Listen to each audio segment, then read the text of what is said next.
All right, shrub crafters, we are back, and I am out here in the backyard, really just trying to enjoy my day off. And I figured, as promised, I've got a special treat for you. And this is, I've got my cheat sheet here so I don't screw this up. So, something about guns, firearms, knives, whatever, sharp objects. There's just something that calls to some people, and for me, the double rifle has always been something that has just been sexy to me. Double barrel shotguns, especially older ones, vintage Stevens ones, old patinas. And for years I've wanted a double rifle. And let's face it, for the average working class person, a double rifle in any modern caliber is just absolutely not able to, is not something people can afford, unless you can find one on the used market. So I remember years ago, Baikal, the Russian company that kind of makes junk, but Remington brought in a double 45-70, and at the time I didn't have the money for it. It was only $700 or $800, but again, this was 2002, 2004 time frame, so the money back then. And you know, it's not that you ever have money for these things, but you know, I don't have kids, so prioritize my fun and happiness now before I become an invalid and can't, you know, do anything. Plus, these historical ones are just awesome. So,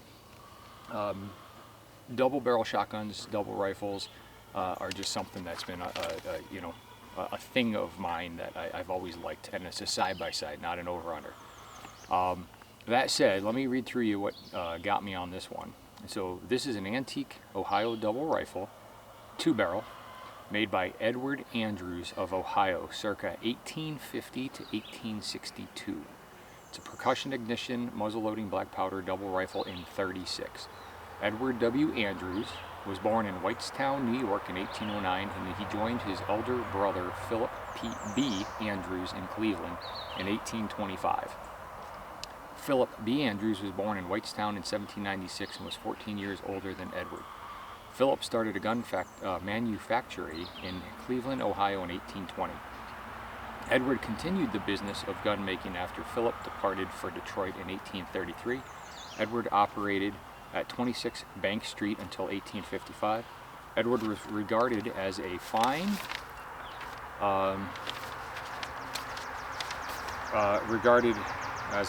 rifle maker and known for his specialty rifles. Edward moved from Cleveland in 1855 and went to Oberlin, Ohio until 1860. Reference, page 251 of The Pioneer Families of Cleveland by Van Rensselaer. Cleveland, 1914, OBD, 1853, 54, and 55. Philip passed away in Three Oaks, Michigan. The date of death is unknown, same reference. This rifle is a very well-made American early percussion specialty rifle. Our best guess is that this was made from 1840-1860 when Edward was in his prime. This rifle has two 6-groove bores, which is true. We discovered that one of the barrels was loaded and removed the lead conical bullet as shown. The bullet micrometer shows is a 36 cal. The grooves measure 4.400 and the lands measure 392. And I actually confirmed those with my own calibers as we were going. So a 36 with a 10 thousandths patch. The inlet patch box has a bunch of very old patches at micrometer at 10 thousandths, and then there are 2 extra old nipples in the patch box. This Edward W. Andrews 2-barrel Frontier rifle features one double set trigger. The rear trigger is the set trigger. There is an adjustment screw between the triggers. You can cock the hammers one at a time, and the front trigger will not work until the set trigger is drawn. If you were to cock both hammers, it is the same, except both hammers fall together. And as a note, which was not listed, was there is no half cock notch on this. So you can cock one, fire, cock the next, fire, but there is no half cock. So to cap this and walk around, you're at either full cock or you're resting on the nipple with a cap on. So a little confused how you would hunt with that. I guess you get in position or you just walk around with a loaded gun cocked, ready to go. Well-constructed hammers with etching and knurled fronts, and they look like the whales. Gorgeous, gorgeous. A real unique rear sight with elevation ramp. The front sight is fixed with a sturdy pin. The barrels are straight with a half-inch concave rib down all 33 inches in length. There is gold inlaid around the base of the barrels, as well as, oh, let me make sure we're not dropping. Sorry, my phone was just controlling my camera. And then there's gold right between them, and I'll show you all these features right here, but there's gold around the barrels, gold between the hammers, and then gold where the Andrews name is. There is a 1/2-inch gold line following the rib that is submerged and has the name E.W. Andrews inscribed. The action side plate has 4 pins. There are long tangs on top and bottom. The trigger guard is wide bottomed, coming to a narrow flared center finger trigger guard. The top tang has a unique folding peep sight with a windage adjustment bar inlet. 1-piece walnut stock with 1 push pin. Nicely designed steel patch box, has 2 additional nipples and some variable patches inside. Curved butt with sturdy point on top. There's a steel forearm cap.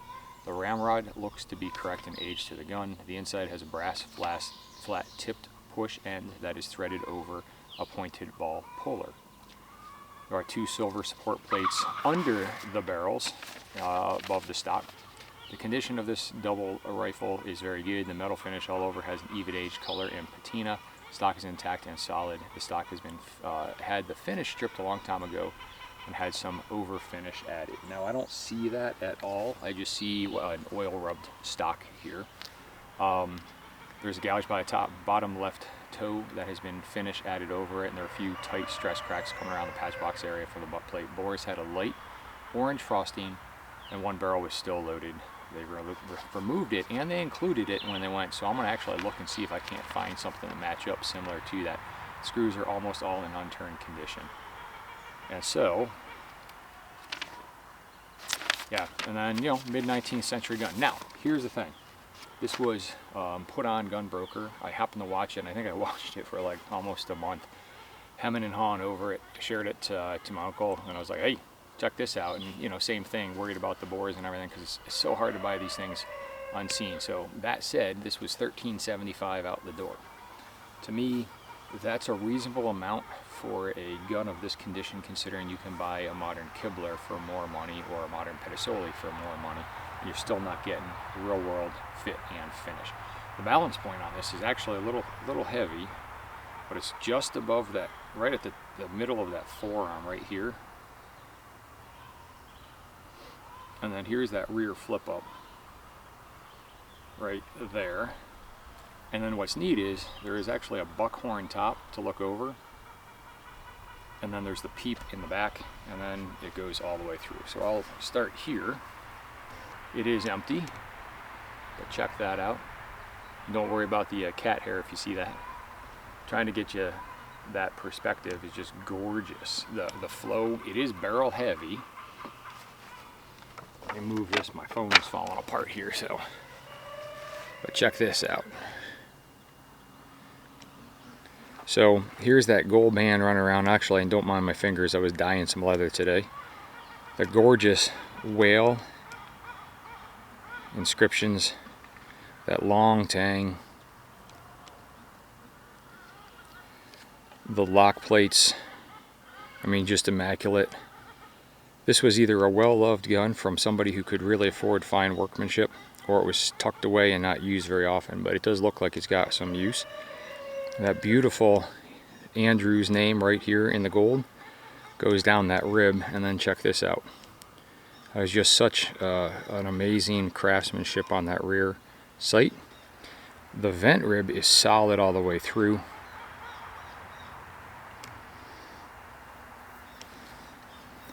The thimbles are still intact. Let me see if I can get this out.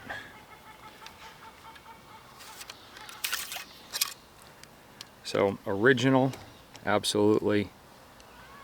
Looks like it's lost a little bit on this end. And here's what's neat. Just like many modern ones, has the screw for the ball puller underneath. I'm not going to load with this one, I'm just going to keep it in. And then if you look underneath here, it's got one wedge pin all the way through, I mean, it is just gorgeous. Double set triggers, no half cock, so full cock only. Set the rear and it goes down. And now these are original nipples. Now here's what's neat about this patch box, and I'll tell you that it feels right. This is a time when people knew how to make guns. I'm gonna rub some more oil into this. So there's two nipples in there. There's actually two holes that were drilled in the back, actually threaded in to match the thread of the nipples. Check that out. I mean, this is just, I mean, I am glad I did this, and if I had to get rid of all my other ones, I definitely would keep this. It is regulated. It shoots to, both barrels shoot to aim. And I'm just going to oil that stock again. What's nice is if you look at this, the point on the back is actually one of the screws. It's kind of peened over a little bit from being used, but it still has that shallow groove in there. And then you still have your other screw right down there. And this is just fantastic. And again, I'm hoping these barrels are actually different. And one of the things, so I read you what they said. This barrel has a 6 groove, and this is actually a 4 groove cut rifling here. I do believe they are different. Hopefully that's coming in nice and clear for you here.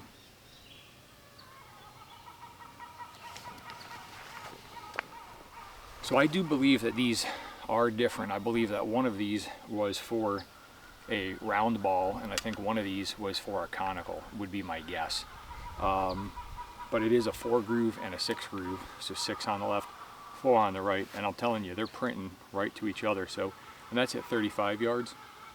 If I take this out to 50 yards, I bet you there's a point where they cross and hit. It was probably around 60 or 70 yards, and we'll figure that out. So I will go out and shoot some more with this today. I'm going to shoot some conicals from the Thompson Center 36 cal mold that I have. I've got some of those old Maxis all set up. We'll use those, and we'll try some more patch round balls on that. But talk about a piece of American history that just deserves to be saved. Now here's the thing. The company that I got this from, and I'm going to share this with you because some of you out there may wish to donate and get me another one. I'm kidding.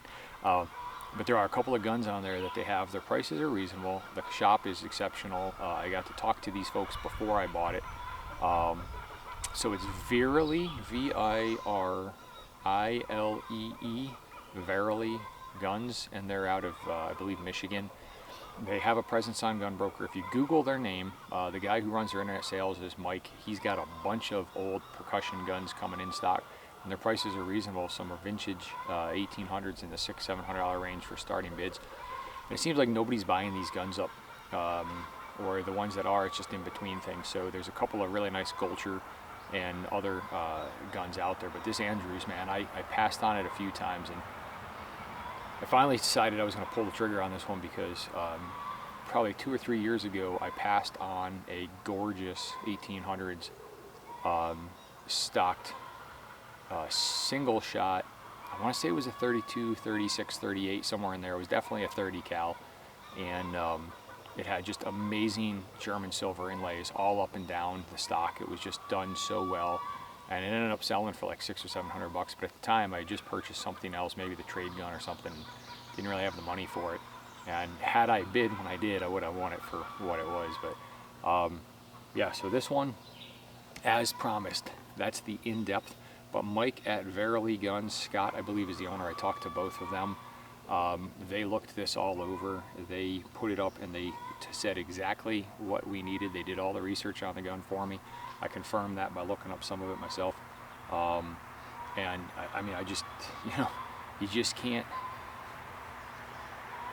I just wish somebody would make something like this today in the percussion market, but I get it. There's not enough of us out there to justify this. I mean, Pedersoli does a good job, but they got their Kodiaks, and I was really looking at the Kodiak Express. They have a side-by-side 50 cal with a shotgun. That might be fun. The thing is that this is an original. And so anyway, yeah, I'm here in the backyard. Just on my day off. It's not raining. I got some projects that I need to work on that I'm just not motivated to do. I've been exhausted lately, just a lot of work. A lot of babies, goats and everything this year. So anyway, that is the history of this. This is, again, Andrews. You know, and it's still, you can still read it in that gold inlay. And so I'm going to do everything I can to preserve and keep this gun in the same condition that it is in. And I'm going to shoot it. I hopefully can hunt with it a little bit this year. I might take it out during deer season. Maybe call some coyotes in. You know, it is interesting. The one barrel is a 4.0. And I was almost shoved some 38s down from that custom 38, that original vintage 38 I've got. And it just was a little snug, so rather than force anything, I don't want to screw this gun up and have to shove something down to pull it, so I'm going to start with the 36s. I do have some 37s, 370s, I got some 375s, and I got the, you know, a few other conicals in there. But I think we'll stick with the 36s and see how they do, and we'll go from there. But this is, you know, I was shooting, I think the other day, 35 grains, 30 or 35 grains is my usual load in a 36. And she's just zinging out there, and I'm just so pleasantly surprised. Now the only thing that stinks is that this gun, and I think I briefly mentioned it the other day, was that somebody obviously was dry firing this for many times over the years. You know, probably some kids in the family or somebody just dry firing, or when you're slipping down. So these nipples are not a traditional fit nipple of any kind. They're custom built for the gun. And the other ones, same thing. What I found interesting is my right barrel threads are slightly different from the left, just a hair, so either somebody cross-threaded a little bit or whatever. So I am now in the process, and maybe you guys can help me, hopefully you can. I have pitch tools, so I have thread and pitch tools available at my disposal. I have every single size in between, and off the top of my head I want to say this was like a 27 or a 28. You know, thread. I'm just in between, and I've got to figure it out. So if anybody wants to share their help and advice on how I can do, get some replacement, a Track of the Wolf sells a bunch.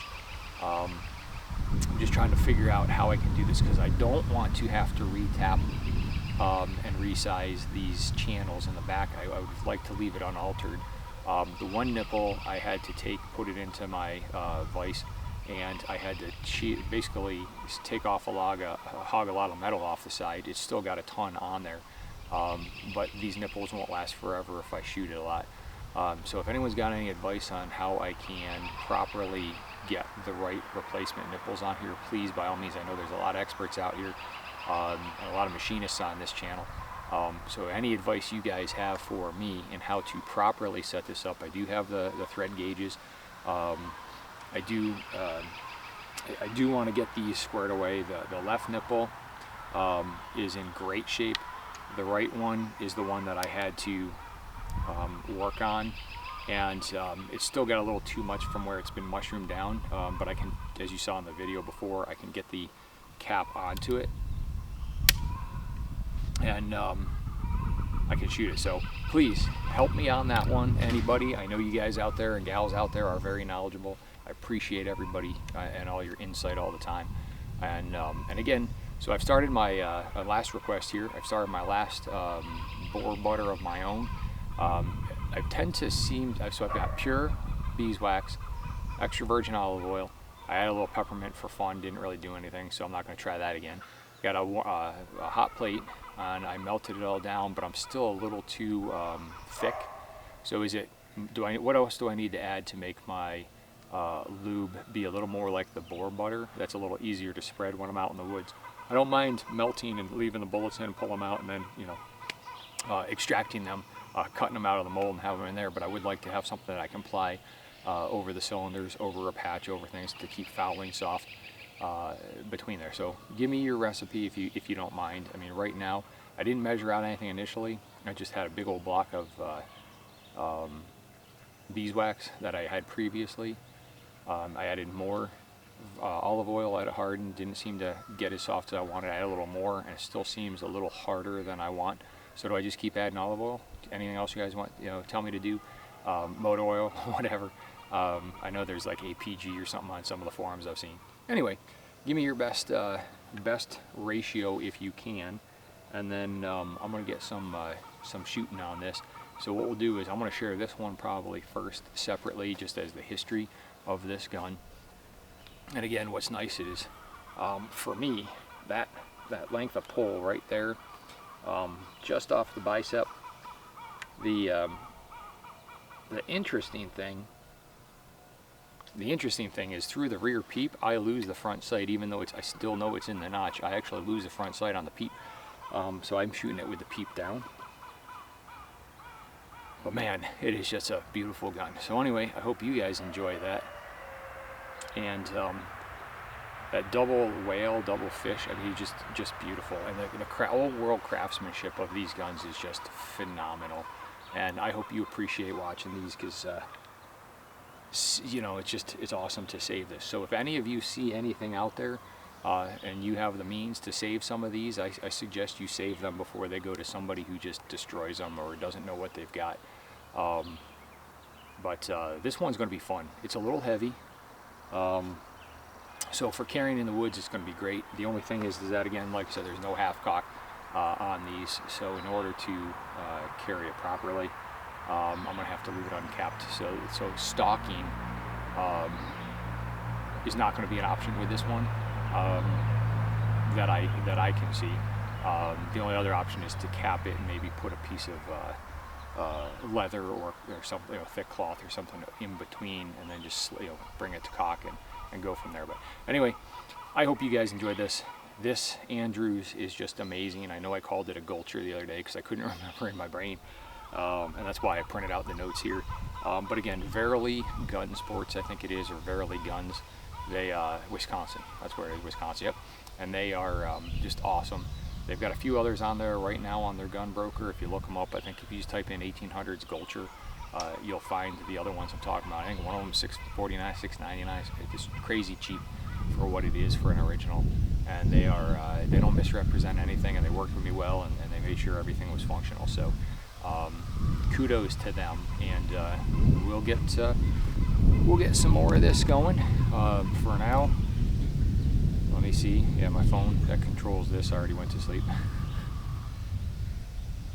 But I will get some more of this, and we're going to test out some conicals in a little while, and we'll test out some more of these because this is just fun. But I do need to get I do need your help getting me some replacement nipples of the proper length.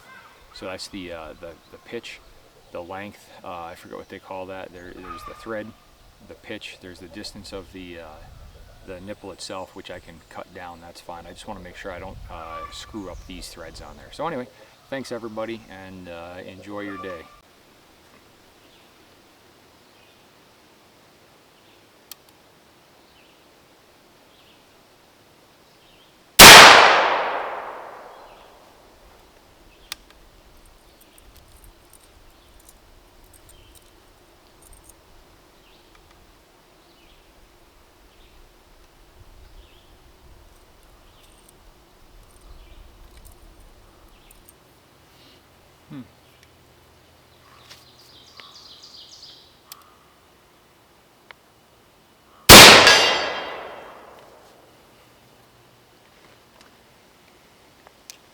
All right, shrub crafters.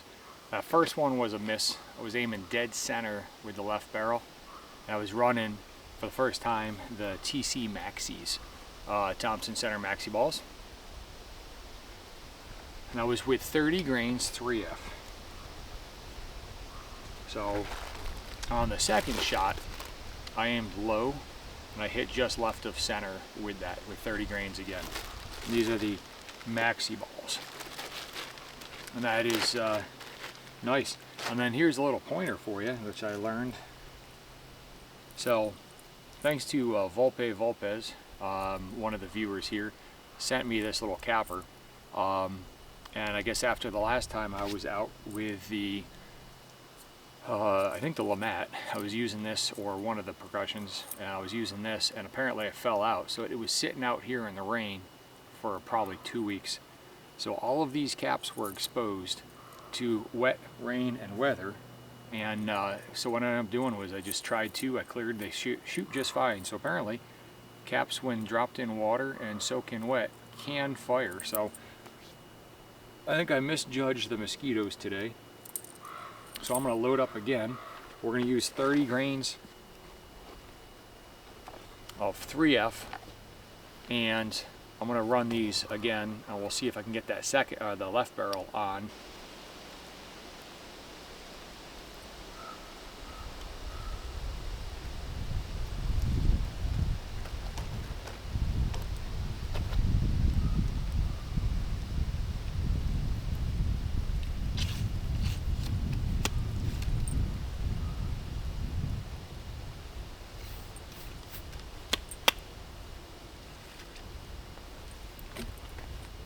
So I'm going to try again. I'm going to hold bottom center with this barrel. We'll see what happens.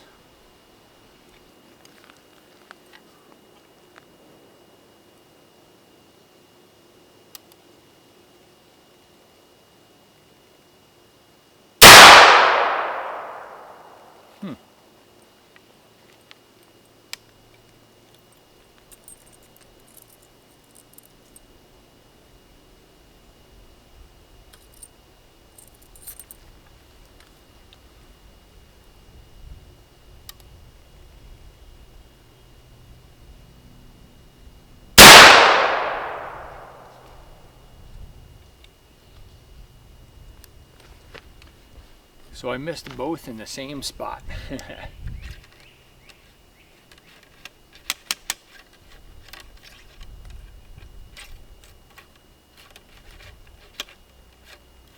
Either way, the ignition's nice. So I think next up, I'm going to do some patched round balls at 50 yards here. So the left barrel went slightly left. So I'm either missing low or just missing off to the side. So I'll have to, again, I didn't try these at 30 yards, which is where I normally do, but we're going to do some round balls because I know they were hitting center, and we'll see what happens.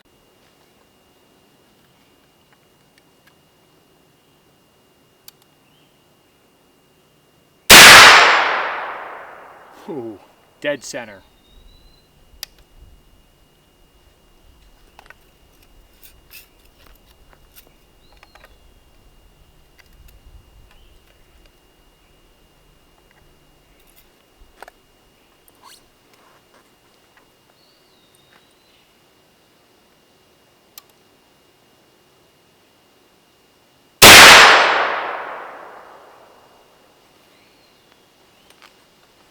That one went a little high this time. So my patches weren't cut perfectly. I'm just using a cut cloth here. Using my scissors and cutting at the muzzle. That was a hand cast round ball at 50 yards. The right muzzle went dead center, maybe an inch to the right, and then the left went about 3 inches higher than that, 4 inches higher than that one. I'm going to reload and do it again. Well, the mosquito feeding ground is pretty bad here, and I didn't even think about that.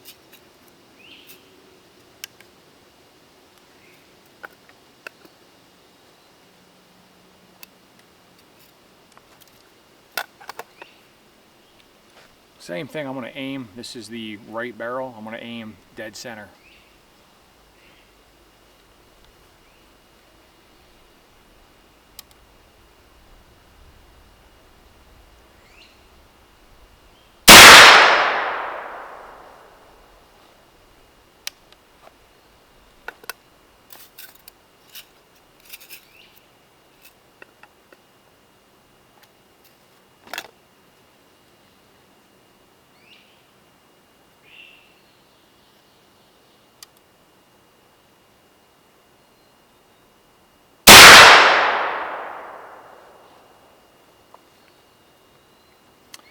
So the right or left barrel is vertically stacked over the right barrel. So the right barrel is true to aim with about an inch at 50, and the left barrel is a little higher. So I'm thinking this left barrel is definitely spun up differently. I need to measure it, see what the twist rate is.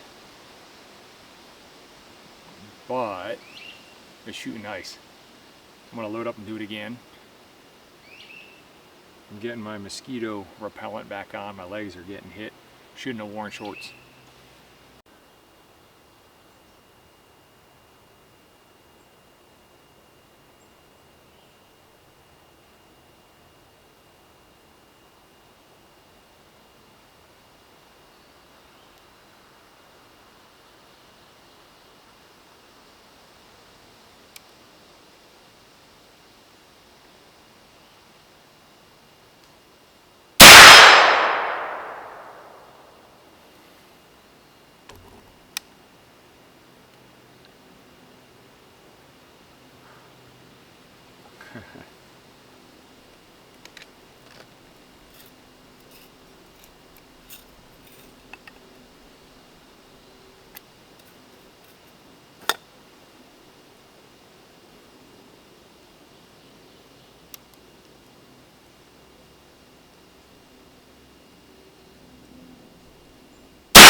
So I went to the left target, and these two are like snake eyes almost right there, staring back at me. So I tried to cut my patches a little more consistent, so we'll see if it continues this trend.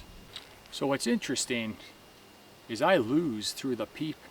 I just don't see the front sight through there. It's interesting, even if I don't move my eye at all.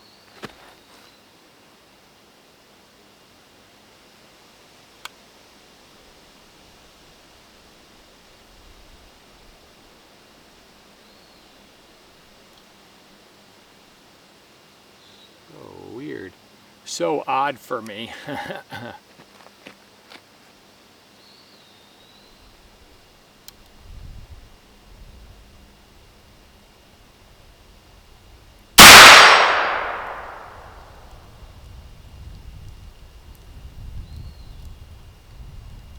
That one definitely wandered.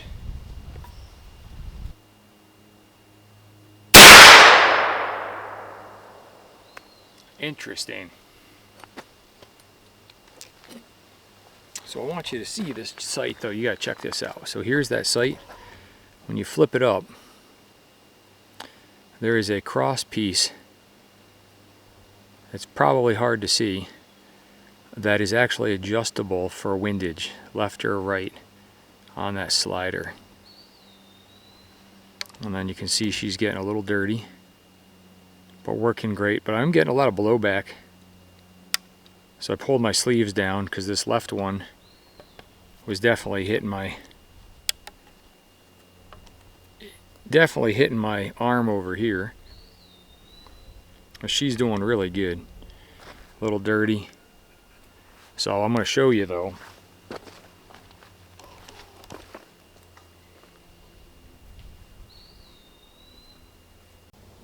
So what we're looking at right now on this target, the far left one is one of those Maxi 36 Thompson hand cast pure lead conicals.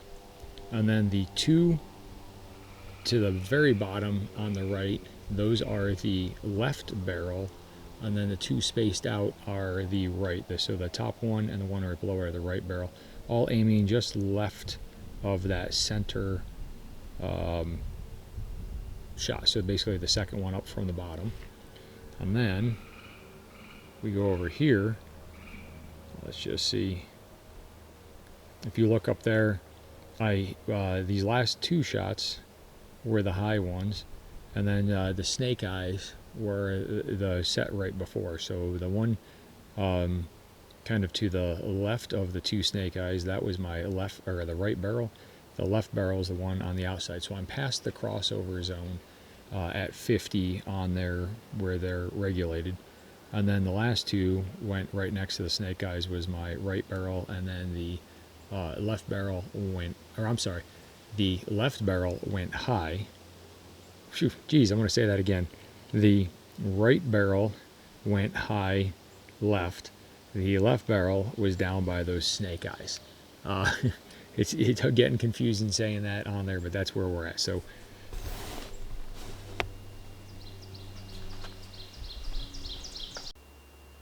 And what I'm going to do is I'm going to load up 2 more patched round balls. And again, these are about 18 thousandths patches from pillow ticking from Walmart. They're the blue pillow ticking, so those are 18 to 20 thousandths.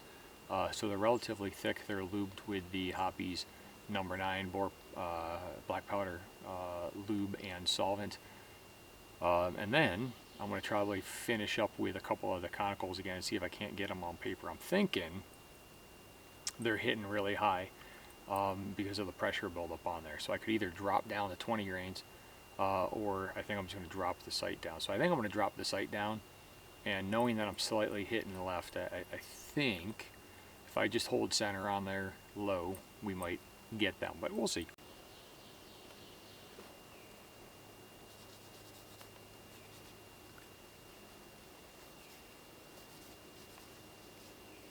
So what's nice about using that Hoppe's black powder, bore, lube, and solvent is these are dripping in it.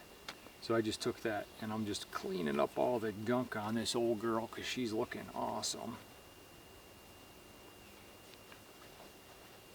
And I'm treating her with dignity and respect for somebody who might be middle-aged, because hopefully she's got another 200 years in her. Now, I didn't take you down with me offhand. I went down the 40 yards offhand and shot the conicals to see where I was hitting. So my first one went pretty far right, aiming dead center, barely on the steel. So my right barrel with those conicals is actually hitting just right off the target. So it's a left hold probably to get there at 50. My left barrel hit high center left. So the conicals they're just too undersized. So I'm fairly certain a 37 conical. I'm gonna measure that other one and see where we're at. That slug is actually in here, so I'm going to show you that. And this is loaded. And pardon my fingers being all between the black powder solvent and chocolate dye. Let me see if I can get us focused. That's the focusing point for some reason right there. So you can see, I'm going to have to weigh it because I probably lost a couple grains, but that was a solid conical slug, and it is not a hollow point. That's just because where they pulled it out.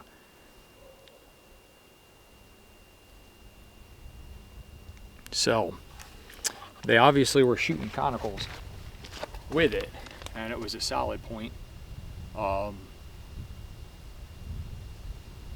of some kind that they put in, because you can still see the ramrod groove on it. So I'm loaded back up, and this time I'm using the red pillow ticking, which is the 18 thousandths. It's a little bit thinner than the blue, and I'm just going to go to the right target again, and we'll see where we're hitting. But we definitely clean bore at 50 were pretty darn close.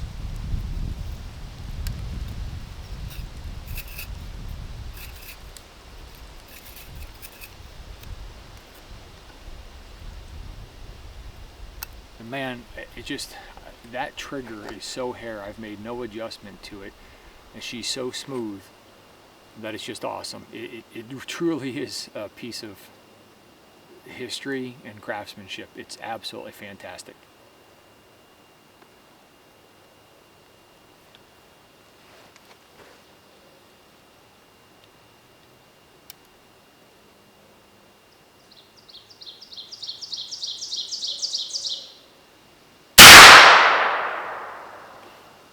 She missed. Probably me. We'll see.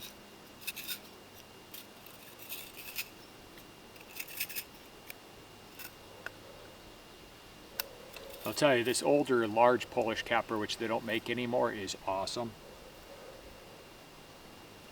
It holds like 200 caps, 150 caps. It's crazy.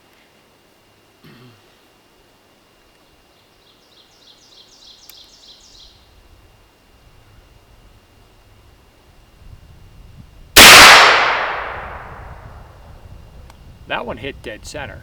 I could barely hear it hit, but it's dead center.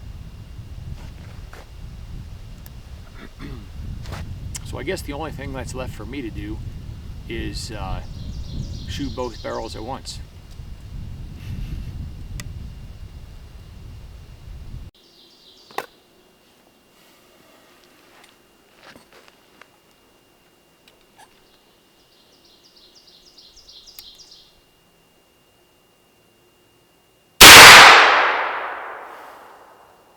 Hopefully that comes out awesome for you. That was both barrels, 30 grains each.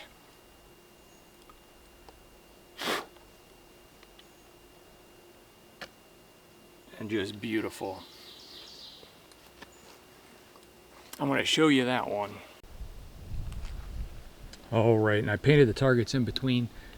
So there they are, left and right barrel both hit, both high. So I'm thinking this girl needs to be clean. But there you have it. She's doing awesome, and it's just a real joy and a treat to use something that's, you know, as old as she is and just in such great condition. Yeah, so 50 yards. It's pretty regulated on a cold bore within a few inches. I bet you my crossover point's about 45 yards. This old girl's gonna go back. We're gonna clean her, and she's not even that old anyway as it is. And it's just I can't believe people have built stuff like this, and I can't imagine what this went for brand new. It definitely wasn't going to be a cheap gun, especially with all the inlays and everything. But man, such a beautiful, beautiful piece. Anyway, I hope you guys found enjoyment in that. And again, Verily Gun Store off Gunbroker's the one who had it. Here's my crows. I got ravens and crows, and we feed them all the old eggshells and stuff they come down to, so keeps the hawks away. Anyway, she's doing great.